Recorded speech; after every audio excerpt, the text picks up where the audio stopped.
So in this video, we're going to talk about what confidence is, how you can be more confident, and I'm going to give you a little drill or exercise that's going to help you feel better about where you're at, what you've accomplished, and what you're about to accomplish in the future.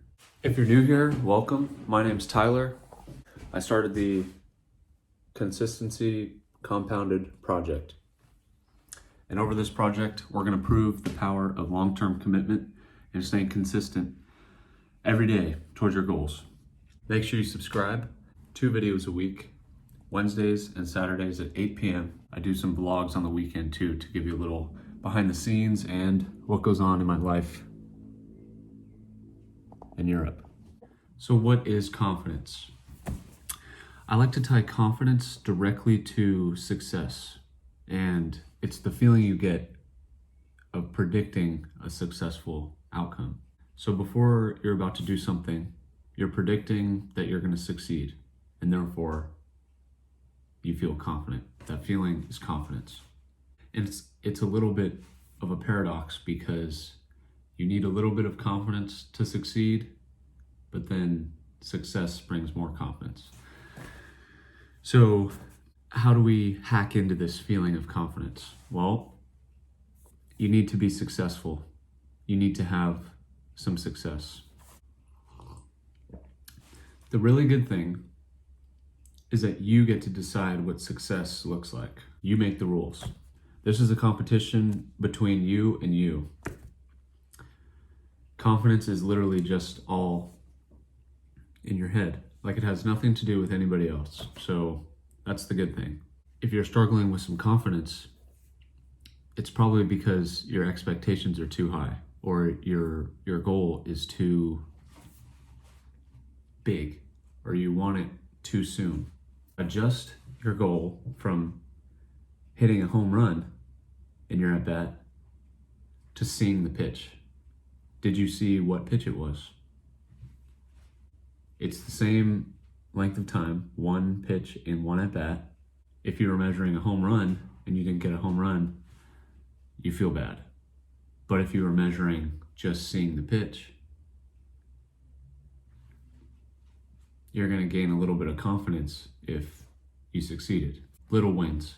I know you've heard this before. This is what builds confidence. Have little wins.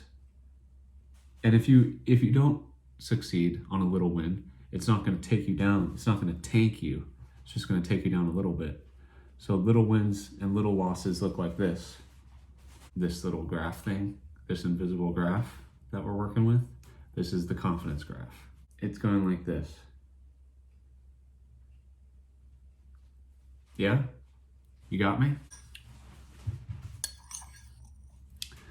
Blueberry oatmeal. Oatmeal with blueberry and honey. So last year, I was really struggling with some confidence in an office job that I had in Germany.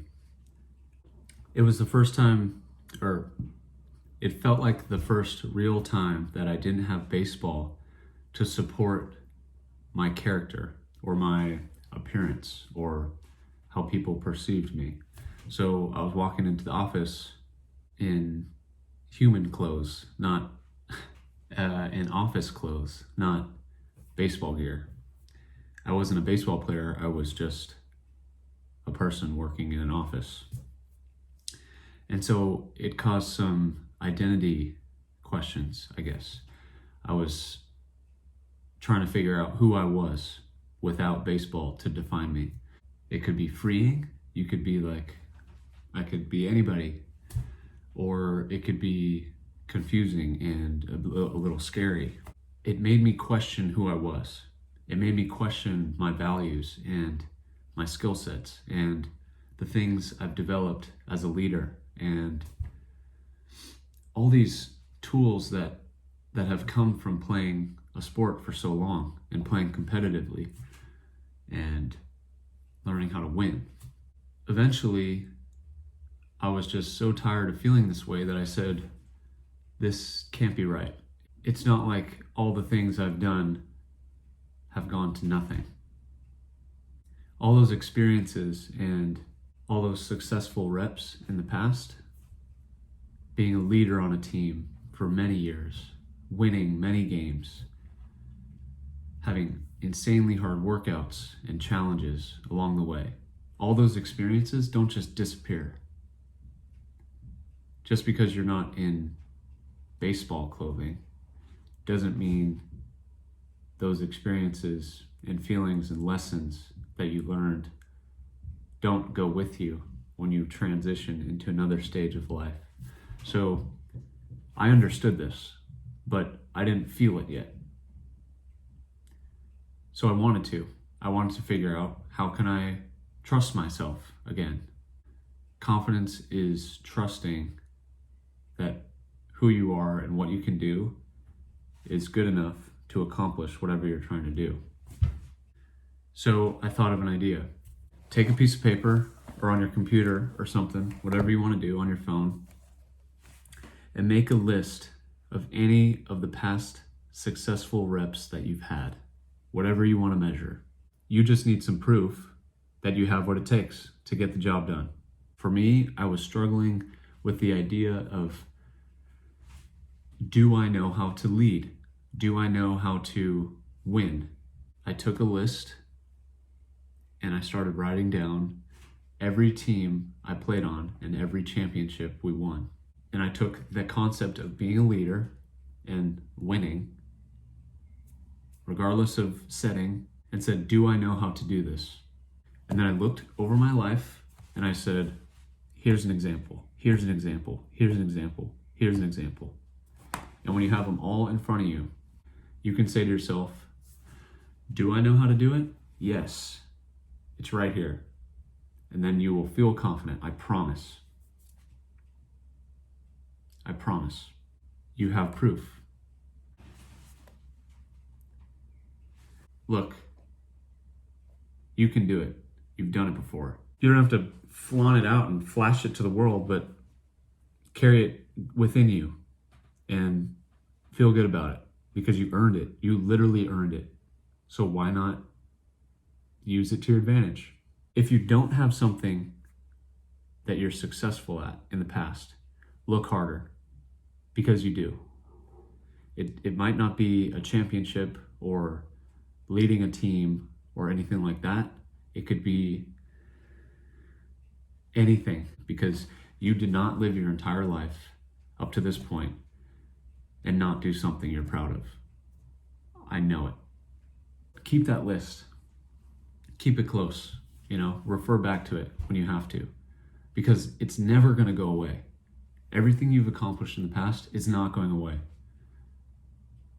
That's the good thing about it. It's like, if you do really good things that you're proud of, you can carry those with you anywhere you go. No one can take it from you, ever. I'm not saying to live in the past. I'm saying to use the past as armor. It's armor when you walk into the next challenge. I know I can do this because I've done it before. So I'm going to do it again, and I feel good about it.